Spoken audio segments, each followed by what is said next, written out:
Hey Finxters, freelancing is a game. How can you make sure to stay competitive in this game and to ultimately thrive in finding the best clients in the world? So I'm Chris, founder of Finxter.com, and in today's video I'm showing you how you can improve your chances of building a successful business and protecting yourself against the negative effects of globalization. So globalization have massive positive aspects. Okay, so there are a lot of advantages that come with globalization, like it's a very efficient brokerage of the world's resources and talents and so on. So you can, like, if you're living in India and you want to hire, say, the best expert on some programming problem, then as a business owner, of course, you can do this. You can just hire across the continent, back and forth. It's very efficient to do this, and for business owner, that's a huge advantage. And therefore, as it is a huge advantage for business owner, it becomes like in a second order consequence, it becomes a huge advantage for you as a freelancer or freelance developer.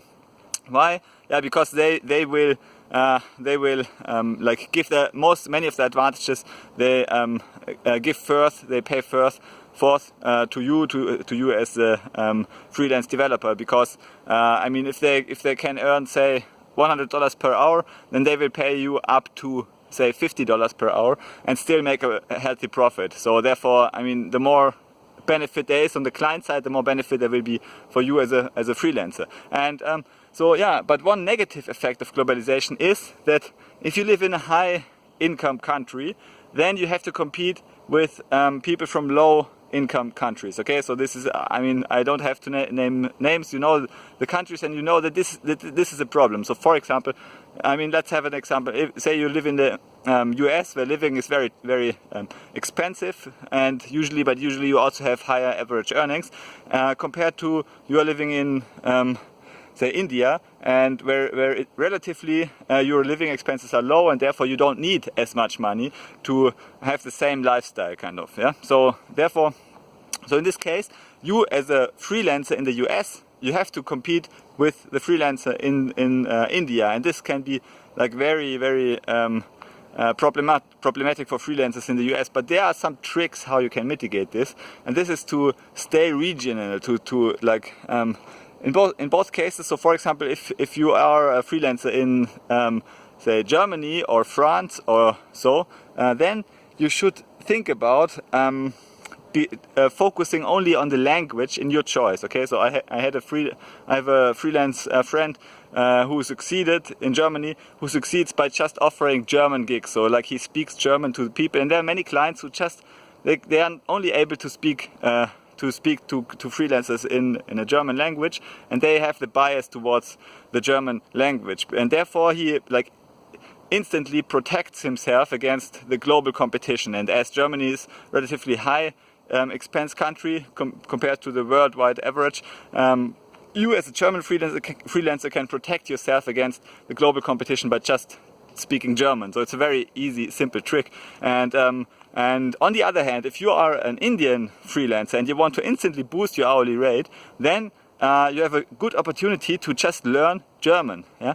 So I mean, all the other Indian freelancers probably they learn English, because everybody in the world is able to speak English, and many of the gigs will be actually exchanged in the English language. But if you learn another language, like say German, then basically you are alone. Yeah. So because you are the only person who speaks German in your country, so many Indian freelancers don't speak German. So therefore you compete with German freelancers only, and all the German freelancers relatively they will earn higher hourly rates. Okay, so this benefit translates in both directions. So if you are a person in a low wage country, then you can enter the high wage countries and high wage competition. If you are a person in a high wage country, you can protect yourself against persons in the low wage countries by going regional again. And many people ask, okay, isn't this a scalability problem? My answer is no, it's not a scalability problem, because freelancing itself, I mean, you have a limited number of hours in the day, so you cannot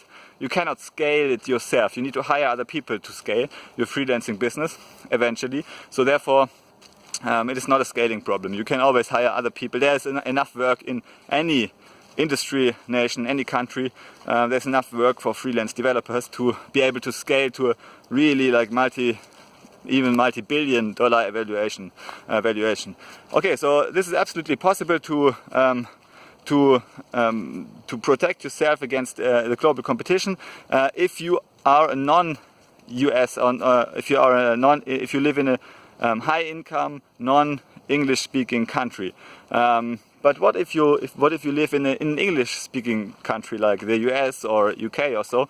Then it's very difficult to protect yourself because I mean locally in your home country all the people speak English, and then you have of course also the low-wage freelancers who learn the English language and they just push into the market as well. So therefore this doesn't work. But there are other ways of like simulating this benefit of local protection of your business, of local barriers of entry. And this is, for example, to find clients in your city, in your home city.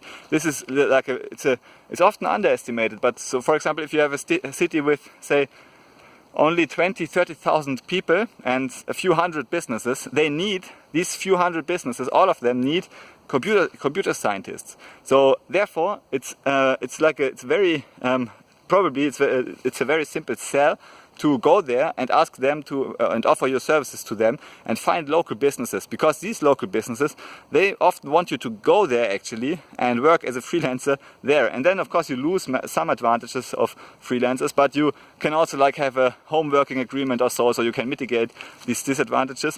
But you have a huge advantage that you make for sure higher hourly rates. You make probably much more than an employee in this company, because you work as a freelancer, and you have like on average statistically you have higher hourly rates as a freelancer than you have as an employee. So you can work for companies in your local areas, and you can work for other people in your local areas. And if you